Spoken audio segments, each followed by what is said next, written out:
മോദി സർക്കാരിന്റെ ഗ്യാരണ്ടിയുടെ സാക്ഷ്യപത്രമാണ് Alappuzha Vandanam medical college ആശുപത്രിയിലെ multi speciality block.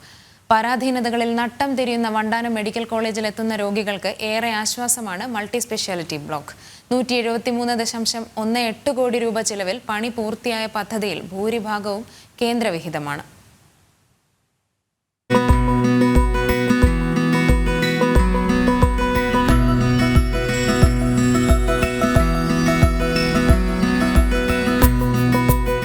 വൻകിട ആശുപത്രികളില്ലാത്ത ജില്ലയിൽ സാധാരണക്കാർക്ക് കുറഞ്ഞ ചിലവിൽ ആധുനിക ചികിത്സ എന്ന ആവശ്യമാണ് കേന്ദ്ര സർക്കാരിന്റെ കരുതലിൽ യാഥാർത്ഥ്യമായത്.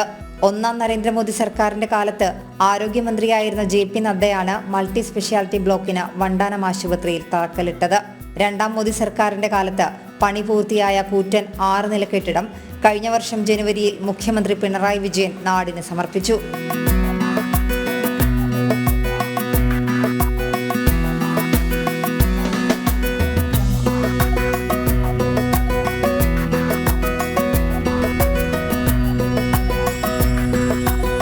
പ്രധാനമന്ത്രിയുടെ സ്വാസ്ഥ്യ സുരക്ഷാ യോജന പദ്ധതി പ്രകാരം സംസ്ഥാന സർക്കാരിന്റെ പങ്കാളിത്തത്തോടെ 173.18 കോടി രൂപ ചെലവിലായിരുന്നു നിർമ്മാണം.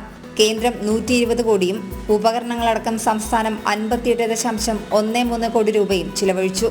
സൂപ്പർ സ്പെഷ്യാലിറ്റി ബ്ലോക്കിന് വേണ്ടി ഇപ്പോൾ ഭാരതീയ ജനതാ പാർട്ടിയുടെ ദേശീയ അധ്യക്ഷനായിട്ടുള്ള JP നദ്ദാജി, അദ്ദേഹം ആരോഗ്യവകുപ്പ് മന്ത്രിയായിരുന്ന സമയത്ത് 2016 അദ്ദേഹം അതിന് തറക്കല്ലിടുകയും രണ്ടാം നരേന്ദ്രമോദി സർക്കാരിൻ്റെ കാലത്ത് 173-ൽ 120 കോടി രൂപയും കേന്ദ്ര സർക്കാർ അനുവദിച്ചുകൊണ്ട് പ്രധാനമന്ത്രി സ്വാസ്ഥ്യ യോജനയിൽ ആ പദ്ധതി അനുവദിച്ചുകൊണ്ട് ഈ സൂപ്പർ സ്പെഷ്യാലിറ്റി ഹോസ്പിറ്റൽ പൂർത്തിയാക്കിയിട്ടുള്ളത്.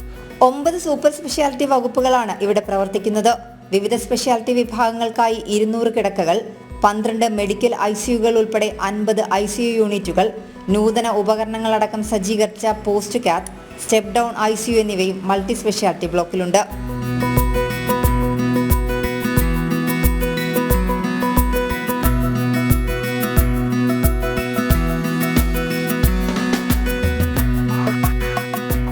ജനം, ആലപ്പുഴ.